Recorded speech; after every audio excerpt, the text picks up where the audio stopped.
book number 9. Starting with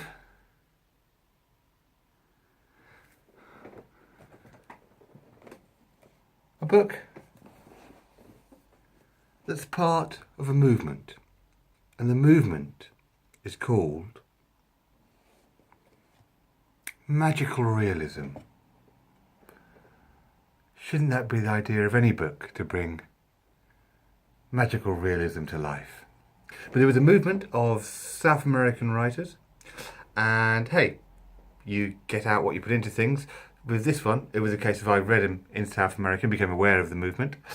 So sort of fully immersed in the culture, in the 25, 26 degrees heat as reading it, and the warm and balmy afternoons, and let myself get swept away by this book. So, as the standard bearer of magical realism and a book number 9, I'm putting forward Gabriel Garcia Marquez, Love in the Time of Cholera. Particularly this one because I've finished it, and even though it's got an English, you'll know if you're ever reading it then. It's just got lovely imagery. It's got a belief in love. It's gorgeous. I've also thoroughly enjoyed, but we're only doing one book per author in the top 10. 100 Years of Solitude, a great book, which really takes the concept of magical realism to its limits, in that it's more about conjuring up a beautiful idea, regardless of plot, structure, or organisation. But here's just a beautiful idea. I never finished this book, that's why I couldn't really include it. There's about 40 pages left to go. I thought, I'm enjoying that scene. It's not relevant, but I'm enjoying that scene. And I was going to go for the last scene, but I'll be saving it now for about 2 years. So I need to come back to that. But as I say, magical realism is a movement at number 9, specifically because it is a love story of that genre. Love in the Time of Cholera, Gabriel Garcia Marquez. Book number 8. Again, one of a set of books you may not have heard of, because it's something I read for childhood, and it's something which, if the mark of a good book or good movie, if it stays with you. And for me, it would be the Julian May Golden Talk, The Many Coloured Land being the opening book, Golden Talk being, I think, book number 2, series. It's the 22nd century. Lots of people don't fit in. Criminals, different thinkers, etc. So they discover a time gate. Of course, it's two things. People don't fit in. We must discover a time gate. But they do, which sends people back thousands, maybe not millions of years. One-way ticket. So I'm not going to kill you, but if you can't fit into the modern society, just go back. These oddballs are sent back many millions of years.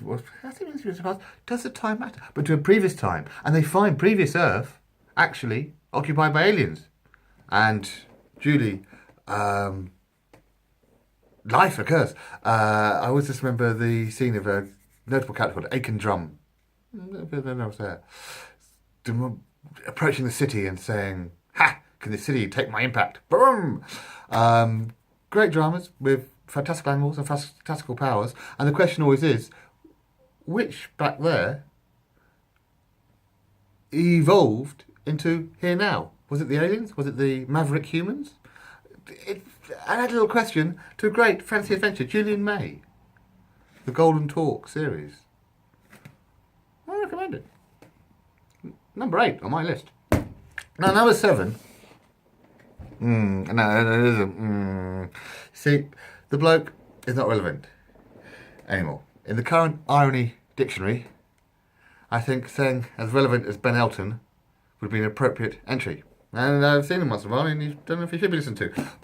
But when his first book, I believe it was his first good one, came out, it was big. It was funny. It was good. It spoke to me, man. It spoke to me. But maybe almost was a forerunner. Well, not a forerunner. Everyone claims that of the environmental movement, but was for my generation in '86 or so, when this one came out. It is very funny. It encapsulates the unbearable lightness of being at times, and it also highlights issues that need to be highlighted, and probably correctly predicts how the rich of the world will react given the environmental disaster. So, for being eminent At the time, Ben Elton, Stark, for having weight and for having humour and pathos. What more can a person ask? I put this book as my number 6 on the list. So, the countdown continues. We have You're a Cool Book 10, Stephen Fry. You're a Cool Book 9.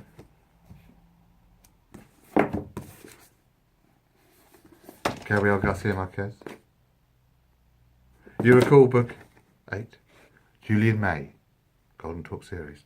And there, almost apologetically, number 7, Ben Elton Stark. Still, all recommended and all books of note. Watch next week for 6, 5, 4, 3, 2, 1. Later.